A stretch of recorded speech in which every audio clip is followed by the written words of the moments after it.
শিশুদের মানসিক ও শারীরিক গঠনের সার্বিক বিকাশের লক্ষ্যে বরদাকান্ত বিদ্যাপীঠ এক বিশেষ উদ্যোগ গ্রহণ করেছে। বিদ্যালয় কর্তৃপক্ষ জানায়, আজ মোট 204 জন ছাত্রছাত্রীকে নিয়ে শিলিগুড়ি শহর সংলগ্ন রোহিণী এলাকায় চড়ুই ভাতির আয়োজন করা হয়। এই অনুষ্ঠানে শুভ সূচনা করেন শিলিগুড়ি শহরের মাননীয় মেয়র গৌতম দেব।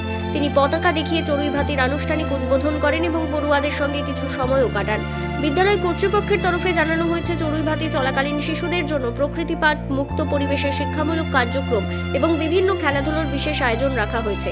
এর মাধ্যমে পড়ুয়াদের মধ্যে দলগত চেতনা, সামাজিক মেলবন্ধন এবং শারীরিক সক্ষমতা বৃদ্ধি পাবে বলে আশা করা হচ্ছে।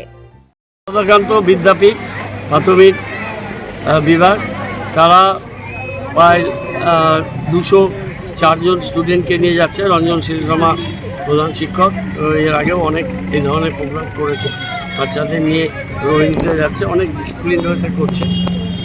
ওদেরকে যে একটা প্যাকেট দেওয়া হবে ফ্রুট জুসের মতো, সেটা ওই যেখানে সেখানে যেমন পড়ে আছে ওরকম পড়ে থাকবে না, ওরা বিন নিয়ে যাচ্ছে, তাদেরকে আবার তার জন্য কমলা লেবু দেওয়া হবে। বাচ্চাদের একটা এডুকেশন পার্ট অফ থিংস সেটা হবে।